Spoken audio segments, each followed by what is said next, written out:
Hey everybody, it's Mariana with Three Peaks Classroom. If you are new to my channel, hello and welcome. I'm so glad that you are here. I am a teacher here in Alberta, Canada, and I love to make helpful YouTube videos for other teachers just like you. In today's video, I'm going to be sharing with you my books that I would recommend to use in the classroom if I was going to be teaching the new Earth Systems unit here in Alberta, specifically for grade 3. We know the grade 4 curriculum has not come out yet, and the grade 2 curriculum is slightly different. But I'm going to keep this video more generalized so that if you're not in Alberta, but if you are curious about some good literature to include in your classroom, I will include some books that I would recommend as well that you can grab for your classrooms. So like in the previous videos, I'm going to break this up into 3 sections. I have a stack of books here that I would call read alouds. So this is a book that I would read from start to finish, more like a story time, but it has a focus for the topic. So it has a science focus of Earth systems. So I'm going to talk about that. Then I have a stack of books here that I would use for teaching purposes. So I would use this, if I want to highlight a certain part, maybe I want to read a certain paragraph or look at a picture. I would use this for teaching purposes. And then I have a stack here of books that I would recommend if you plan on doing research projects in your classroom about topics about Earth systems, then these are books I highly recommend for various reasons. So I've broken it up into 3 parts and I want to dive right in. Okay, so the first section is books that I would consider read alouds. So picture books that I would use to read to my class to highlight topics that are found in the Earth Systems unit in grade 3 Alberta. So I'm going to start off with the first book, and I have post-it notes for every one of them so I don't forget what I want to say. This book is absolutely adorable. This book is called Dear Earth from Your Friends in Room 5. I really enjoyed reading this book. I actually couldn't even put it down when I was reading it on the couch today. It's a list of letters, first written by students in January saying, hey, we want to have a New Year's resolution where we take better care of the Earth. What kind of recommendations do you have? And then Earth replies. And so I love that idea because very clearly, obviously, you can connect it back to language arts. And when you're doing friendly letter writing, you can relate it back to this book. So you're kind of doing two curriculums in one. But I love that every single month they have a new focus of what they want to try and focus on when they're, taking care of the Earth. So it talks about being stewards of the Earth. What are some ways that we can reduce, reuse, recycle, things like that. So the imagery in here and the writing is very simple, very easy to read. I could not help but read the entire thing. I couldn't put it down, really. So Dear Earth from Your Friends in Room 5, written by Erin Deely and illustrated by Louisa Uribe, I'm not sure. But I highly recommend that you grab this book. If nothing else, I highly recommend that you grab this book because it touches on a lot of the stewardship topics that you're going to be exploring in the Earth Systems unit. The next 3 books that I have to recommend in the Read Aloud picture book series that relate to Earth systems all have an Indigenous context to them. This first one is a book that I just happened to pick up recently at our teachers' convention. The premise of this story is a girl who wants to become a fish, but when she becomes a fish and she sees the environment in which she's in and how humans treat the environment, she knows that she needs to do something to protect that environment. And it's published by a local publishing company, so Medicine Wheel Publishing, which is a Canadian publisher. And everything in here is beautifully illustrated, but also the topic of the Indigenous peoples being the first stewards of the land and how we need to learn from them is a topic that is really highlighted here.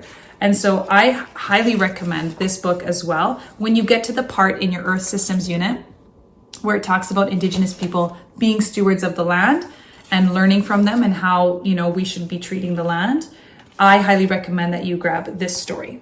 And it also talks about activism as well. So the story is called Minnow, the Girl Who Became Part Fish, created by Willie Pohl and Bailey McCaber. Hope I said that right. But it's published by the Medicine Wheel Publishing. Along the same lines of the last book, The Girl Who Wanted to Protect the Water, is also this book, which I know a lot of us have seen around. We Are Water Protectors. The illustrations in this book took my breath away, honestly. It's written by Carol Lindstrom and illustrated by Michaela Goad. Oh my goodness, the illustrations. Every single page that I flipped to, it was insanely beautiful, absolutely insanely beautiful. And this book talks about how the Canadian government wants to put pipelines across Canada in order to get our oil to the shores, but how that affects Indigenous people and how it will pollute their waters, which of course we don't want. And so this book, of course, talks about being protectors of the land, but I think this book would be a really good book to read to spark some debate in the classroom, because both sides have a good argument. And so I wrote here, it's an excellent book about Indigenous people wanting to protect their lands, of course, but it's great for discussions, looking for different arguments, but still relating to science. So there are arguments to be had for both sides of the debate. So I love this story for that reason. It brings in that language arts component as well. The last book that I have to recommend in my picture book recommendations to talk about science and care for the earth is A Walk on the Tundra. Now, there are other titles in this series, like I have A Walk on the Shoreline as well, but this one specifically does a really good job of tying it back into this Earth Systems unit when we're talking about how Indigenous people have a very good understanding of the land and how they don't take too much from it and how they understand weather patterns and things like that. But this book also, just very conveniently at the beginning, talks about littering as well. So the story starts off with a little girl who's very bored and wants to do something, and she's drinking an orange soda. And then without even a second thought, she just tosses her orange soda can on the land. And her grandma says, hey, come for a walk with me. And so they go together, and grandma shows her all the different plants and the reasons, the uses of all the different plants. And she explains to them why those plants are needed. And so it's a beautiful story of a little girl walking with her grandmother and learning from the land, which again is a topic that we're exploring in Earth Systems. But then at the very end of the story, the little girl goes back and she realizes her mistake, and she realizes that she shouldn't be littering on the land. But one extra piece to this story is that it actually goes into detail and shows you images of the plants that you can find on the tundra and what they're used for. So I thought that would be a really cool extension activity as well. Kids can see that. And then there's also a glossary of words as well. So there's a whole series of these titles, but this is the one that I would recommend if you're talking about Earth Systems. So A Walk on the Tundra by Rebecca Haynu and Anna Ziegler, and illustrated by Kin Lang. So there's that title. Highly recommend. Before we move on to the next section, I'm going to give an honorable mention to this book. This book is called My Friend Earth. And when I borrowed it from the library, I had no idea what it was about. But when I read it, I realized very quickly that, first of all, the pages in this book are beautifully illustrated, and it even has these like little flaps, or the pages themselves are cut out in a very unique way. I don't know if you guys can kind of see that. It's cut out in a very unique way, but the story is written very poetically. And so not very informative, very poetic, which again, you could still tie into language arts with a science theme here. If you wanted to make a stretch, you could say that this book talks about natural events. And so there's a page in here where it talks about how Mother Earth will flood the lands and how she will blow really strong winds, and which will like take shingles off of roofs or things like that. So here's an image, the picture of her flooding the lands. And then fierce autumn winds sweeping limbs off of trees or shingles off of roofs and barns. So you can kind of talk about natural events, but from the perspective of Mother Earth. But this isn't a book that I would run out to the library to go get to teach science concepts. It's something that I would get to talk about, descriptive language or poetry. So if you want to tie it back into your language arts curriculum, then I would recommend that book. So just an honorable mention for My Friend Earth, written by Patricia McLaughlin and illustrated by Francesca Sana. The next 3 books that I have to recommend are books that I would use to teach a concept. So if I'm flipping through the pages of my Earth Systems workbook and I want to talk a little bit more about a specific topic, I would grab one of these books because I love the way that they have explained it, but I would not use the entire book as a read aloud, nor would I give this to students as like a research book just because it's a lot of information. So let me show you what I mean. The first book that I would recommend is called Palaeontology, something of prehistoric life. There's a sticker covering the rest of the title. It's a true book series by Scholastic Education. And here I have here a lot of info in this small book. I would use this under a document camera and read or show 1 or 2 parts at a time, but it talks about paleontology and everything to do with paleontology. So if I'm looking at the story, there's nice large text, but there's just a lot of information that in my classroom is kind of not necessary. So it talks about the history of paleontology, things like that. So I would maybe put this under the document camera if I'm talking about something specific, and we would focus in, or maybe I want to talk about text features in language arts with science concept. So then I would maybe put this under the document camera and we would point out some text features in this book as well. But I really liked the large print, which makes it a lot easier for students to read, especially under the document camera. And what I like about this book too, a fun little fact, is that it starts off with a true or false question. So you have to answer true or false on these 2 questions. And at the end of the story, you have to go back and see, were you correct? After you read all this information, were you correct? And so I do like the little snippet in this story. So again, paleontology, something prehistoric life by Scholastic. But again, I would use this just to teach about certain aspects. Another book that I would use to teach some Earth systems topics is this book called Stewardship. It's by a series called Indigenous Life in Canada, Past, Present, Future. And so the title is Stewardship. And the author is Anita Yasuda. This is a great resource to use for aspects of stewardship. But again, I would not use it as a whole book in its entirety for my grade 3 class. There are different chapters here, but the chapters that really stood out to me were the ones where it talked about Indigenous people and the cultures that used the land and how they were the first stewards of the land. So I would use those aspects of it. And then I would talk about some challenges as well, but then it goes into political things and it goes into, like social studies, like the history of the land, which might be a little bit too much in the grade 3 science curriculum. And again, like the rights of the land, who do the rights belong to, etc. So if you wanted to get into the political aspect of it, absolutely. But if you wanted to get into the nitty-gritty science part, I would only use certain sections of this. But the sections that do talk about stewardship, this book does a very good job of covering that as well. This last book that I have to recommend is kind of, for me, an in-between. I would use this book. First of all, it's called Fossils from Lost Worlds by Helene Reichek and Damien Laverdund. Hopefully I said that correctly.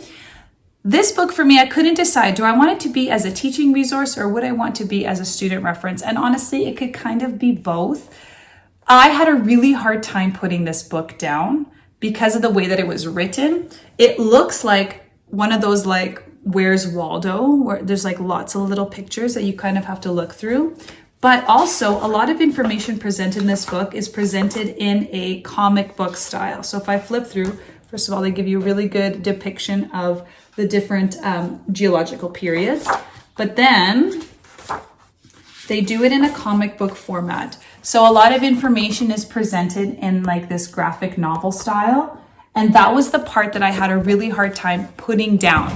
I was sitting there and I had the TV on actually, but instead I was trying to read all the captions and stuff. And it does a really good job of explaining the topic in a graphic book novel. So what ancient secret is hidden in the mountains at Burgess? But then there was other topics as well, like how did fish learn to walk?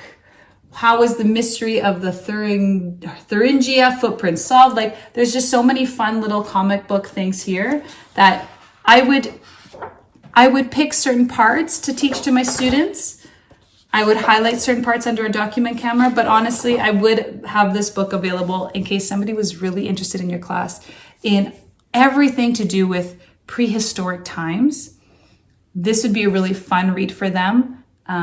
Just for the comic book, graphic book novels as well. So Fossils from Lost Worlds, I do recommend that you have it as an enjoy type of book in your classroom. All right, in this last section of books, these are books that I would recommend that you have in your classroom in case you want to do a research project with your students. So for example, if I open up my grade 3 Earth Systems student workbook, one of the very first lessons that students are learning about are natural events. And here there are very short, like literally 1 or 2 sentences that describes these different these 6 different natural events. And then on the next page, students need to write down how that natural event can change the shape of the land. And so they could do a very simple, research project here using some of these books that I have to recommend. Now, 2 of these you can see right off the bat, 2 of these are part of a series. So I have 2 separate series. This first one was really fun. It's called Ready to Read, Natural Disasters, and I have flood, volcano, and earthquake. I'm sure there are more, but for the sake of carrying all these books out of the library, I only took 3 of these. But what I like about these books is the large print. Oh my goodness, the large and easy to read print. How often do we have science reference books that are full of so much information that the text is really small and really difficult to understand? So I'm thinking about those emergent readers in the class, or your English language learners in your classroom that are having a hard time reading English. These would be fantastic research books for them to use. And it talks about the natural event just in very simple terms. And so you could assign earthquake to a group of students. They have to read this book and they would have to answer this question: how does an earthquake change the shape or the surface of the land? So this is the Ready to Read series. And then this one is called the Natural Disaster series, I guess, by blackrabbitbooks.com. Natural disasters happen all around the world, from wicked winds to scorching lava. Take a look at some of the most dangerous events in human history. So I have blizzards, floods, hurricanes, earthquakes, and tornadoes. I grabbed 5 from this series. I don't know why. But what I do like about this one is that the print is still quite large too, but there's much more information in this one. So the other series, this one was more simplified. This one is a lot more detailed, but still easy enough for the kids to read. So what causes tornadoes? Very great diagrams and illustrations, I should say, or diagrams. So lots of information to help talk about natural disasters. So this is the Natural Disaster series. There is no author. It says Bolt on the front cover. Oh, here we go. Natural Disasters, Tornadoes, Christine Thomas Alderman. So that's that series. And then I have 3 more books here that I want to recommend. So I love anything DK. Oh my goodness, the way that they lay out their books, very visually appealing, and lots of bite-sized information that's really easy to digest as well. But this is a book about fossils specifically. Discover what fossilized shells, bones, skulls, teeth, and plants tell us about the distant past. This literally covers it all. It covers everything to do with fossils and paleontologists and the tools that they need and the different types of fossils that you can find, but in a beautiful DK example of a published book. Lots of awesome pictures as well. So if you want your kids to do some sort of a research, or if you want them just to have a general interest book, where they just look, like if you have any students that are really fascinated by nonfiction books, this is a great this is a great book to have in the classroom for that reason. So yeah, lots of really good information. So there's Fossil, and then I have 2 books here. Oh, I missed this one. Sorry about that. Wildfire is part of this Natural Disaster series. Oh no, this is a different one. Or is it? Oh, it's just a different, it's the same series, just a different cover for it. So Wildfire belongs to this Natural Disaster series. So wildfire, tornadoes, earthquakes, hurricanes, floods, blizzards, and there's probably more that I missed. So that's all part of the same series. So then the last book that I have to recommend is Erosion and Sediments, which is a topic that we talk about in grade 3 science. So here in my workbook, I have a whole page dedicated to learning about erosion. We're talking about the Badlands of Alberta, the Grand Canyon in the United States, and then there's an experiment as well. But if you want the students to do a little bit more research, this is a book that I would recommend for your classrooms. It's Spotlight on Earth Science, Erosion and Sediments by Steve Wilson. And if I open it up, This one does have more text, so that is quite lengthy, but the pictures and illustrations here do a very good job of talking about erosion.